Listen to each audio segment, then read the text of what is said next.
Welcome back, everyone, to the HeatWave Podcast, part of the Roundtable Sports Network. My name is Anthony Aguirre, Miami Heat and Miami Hurricanes beat writer for the Roundtable Sports Network, joined by a young man who's looking to grow in this industry, the future of journalism, the future of sports, hopefully, Maddox Pascal. Maddox, how we doing, my man? I'm doing pretty good. How are you?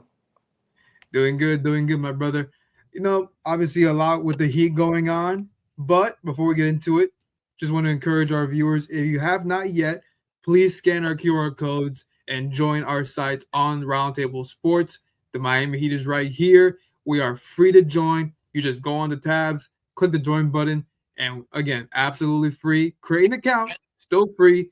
No subscriptions, no paywalls, no fees. None of that is included.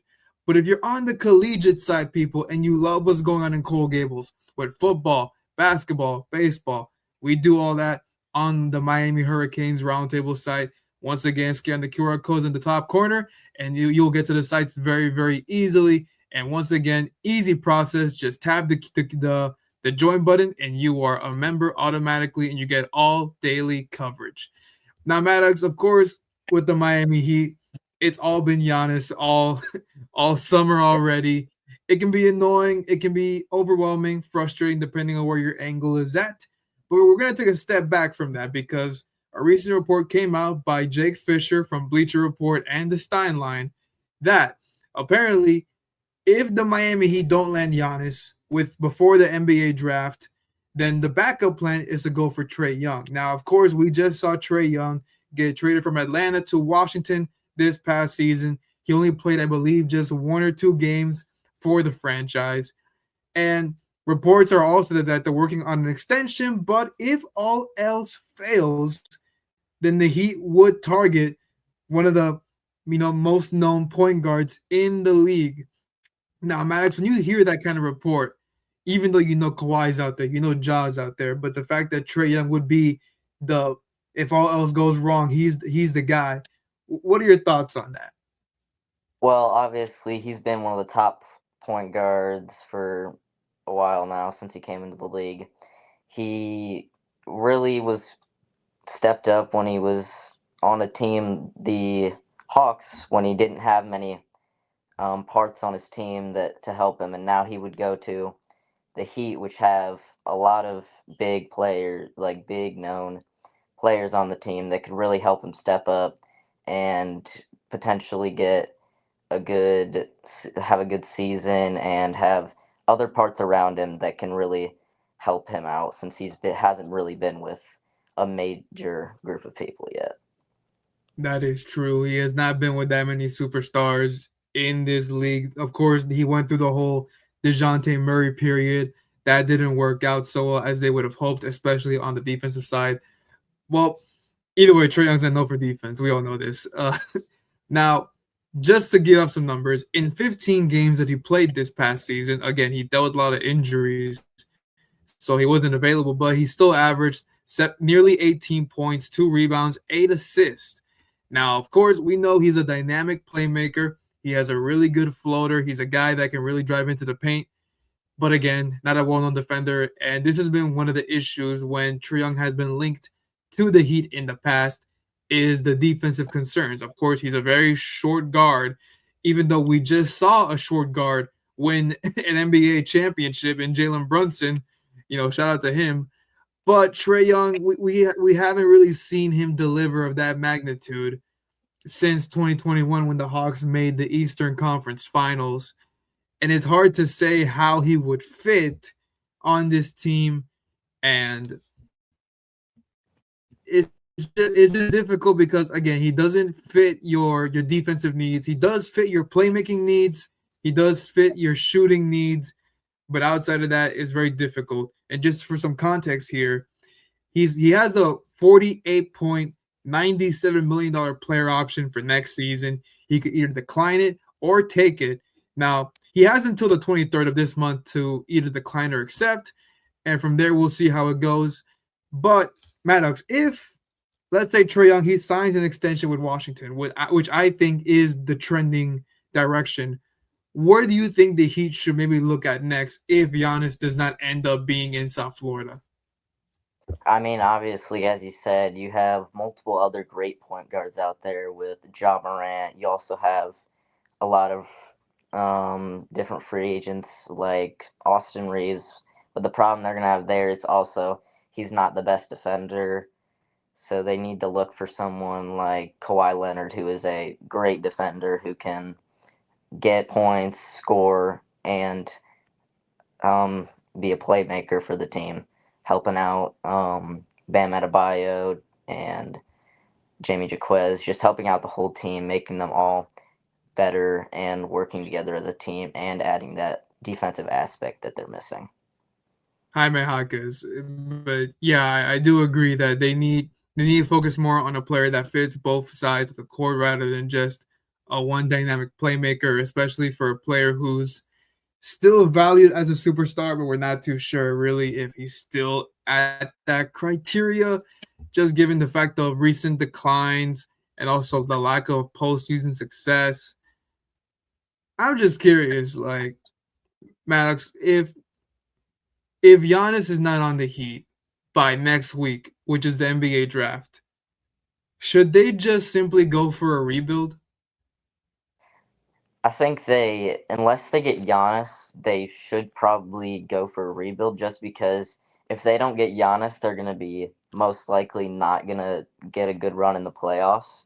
At this point, I think the amount you would have to give up for Giannis, if they do get him, they would need to have also a good free agency to make playoffs. So I think, say they don't get Giannis, I think they do need to just look for a rebuild soon because you're going to be getting obviously they have a top pick this year who can hopefully he'll be able to shine in the NBA, which he's a great young player who shined in college, who I think very well could be a good part on this team. I just don't think they're equipped to make it to far in the playoffs without Giannis.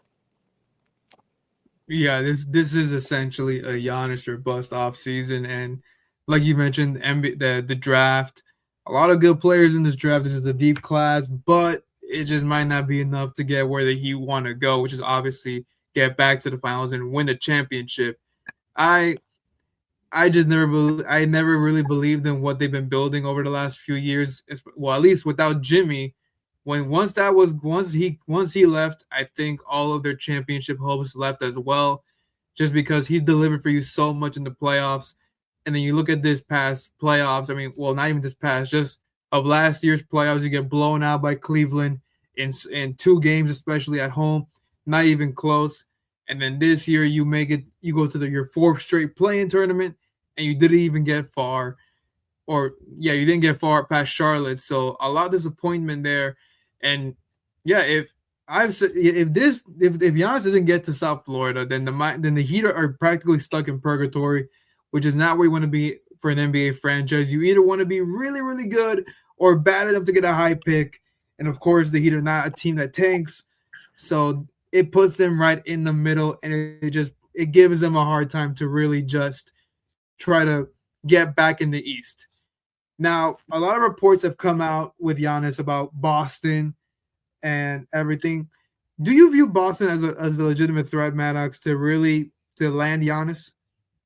I mean, I don't really think they're a big threat. You have him potentially going to the Heat, which I think will probably be his best option, especially with how the team would work with him. But him going to really anywhere else doesn't really sit well, I don't think. Well, there's some places like Boston could be a good fit. I just don't. I don't think it's going to be as good for him as the Heat would be. Yeah, I mean, they certainly have an asset in Jalen Brown that would really make a trade work. But even then, I don't know. We've seen trades go bad in the East. Obviously, with James Harden specifically, with Philadelphia, with Cleveland, it hasn't worked out the way they wanted it to. So, even with these big trades, you're not guaranteed a star, but you're not guaranteed a championship. But the Heat, they need this star. They need a superstar. Because you need to fill that Jimmy void. And bam, he can only do so much. Tyler, he's a very limited guard, in my opinion. I've said that multiple times in the past. And that's just my honest opinion on it. I don't think Tyler can be a big of a factor for a championship team outside of a 6 man of the year that he once was. Outside that role, I just don't see any team really like him making an impact to a certain like magnitude as other stars. So for Tyler, I think it's time with Tyler. I think it's time, regardless if you're getting Giannis or not.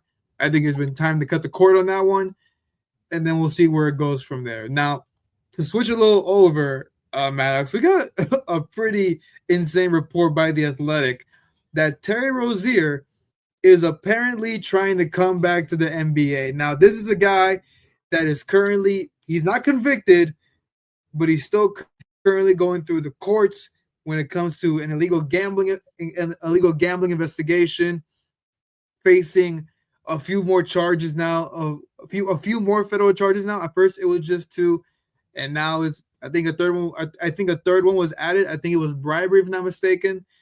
So as of right now, he cannot contact the Charlotte Hornets. He is banned legally to contact them or any member of the organization. And Rozier's representative believed that because of those restrictions, it's preventing him from being a true free agent because his contract did expire after this season.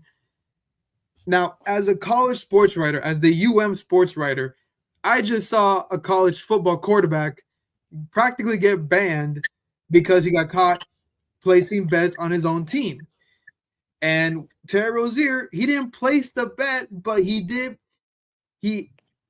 how do I say this? He affected his own performance to get a bet to go through. Maddox, when you see a case like this, a lot of legality, a lot of just mess all over that the Heat just happened to get involved in, should Rozier even get a second chance in the league? I mean, I don't really think he should. I mean, you're affecting your play for the just so you can get more money or just to help maybe someone else get more money. I don't think it's really should be allowed for him to even have affected it. I don't think he should be allowed back in the league. I mean, if they want to, he first has to make it through his trial first, and I don't even know if he'll make it through that. So if he does, then it's very difficult. It's very difficult to say. It's very difficult to say. Obviously, we're not going to say whether he's guilty or not, but as you mentioned, we don't know how every court process takes a long time, and that's the first thing he has to get through because obviously no NBA franchise is going to sign a player who's currently going under courts, under investigation, especially when we're talking at the federal level, not even local, we're talking federal, we're talking government. So yeah, no one's touching that until it's resolved. But even if it's resolved, Rozier's image in the league has been destroyed because at first he was known as an electrifying scoring guard who can who can make crazy shots. He can create his own. But now, even his last season with the Heat, it just was not good at all. He averaged career lows across the board. It was just awful play, and it just makes you question, even without the case, can Rozier even contribute towards a championship caliber team, especially because he was in Charlotte for so long when they were bad. The only one time he had a good year was that 2021-22 season when they won 40 plus games. They made the play-in tournament. They lost against, I believe it was Atlanta, and they didn't make the playoffs. So regardless, yeah, the Rozier situation is quite ugly, and unfortunately, the Heat got sucked into it without any knowledge of prior investigation. They only got a second-round pick in compensation. They did not get any cap relief, even though Rozier was recently forced to give up most of his salary from this season because, of course, he didn't play this season, and the Heat don't get none of the money back. So it is astonishing the fact that Rozier even thinks he can come back to the league, but if it does happen, then great. But if not, we just know for sure it's not happening ever again in Miami. We know that for sure. But just to wrap this episode up, Maddox, we are about a week from the NBA draft. that is the essential deadline to get Giannis. That is when the co-owner Jimmy Haslam said afterwards, no more is done. It's strictly business. It's strictly the season. Do you believe the Heat get Giannis? I mean, it's going to be really hard because of how good of a player he is, and you're trading with a team that's all they have is Giannis, really. And they already made one push at it, supposedly. And I feel like if you're going to go for Giannis, you got to go all in and you just have to commit to it. But I don't know if the Heat will end up giving as big of a trade. And I don't think they'll be able to give up as much as they need just because of how much they will need for him, with the fact that he is one of the greatest players in the league. So I don't know if they'll be able to just give up enough for him. That's understandable. Of course, there's such things as 3, 4, 5, 6 team trade deals. We just saw Jimmy, he practically got traded in a 7-team deal. So that's very possible. A lot is happening behind the scenes that we won't know until these things are finalized. But it's going to be a big headache until then. And at least we have a deadline, because at first we have to wait until the literal season begins to find out what does happen to a star like Giannis. Whereas in this case, the co-owner put a virtual deadline on it. So at least there's that. So hopefully, after however this ends, there's no more of this fiasco. It can be put to bed, and then we move forward with our lives. Thank you, Maddox, for joining the show. My name is Anthony Aguirre with the HeatWave Podcast, and thank you all for tuning in.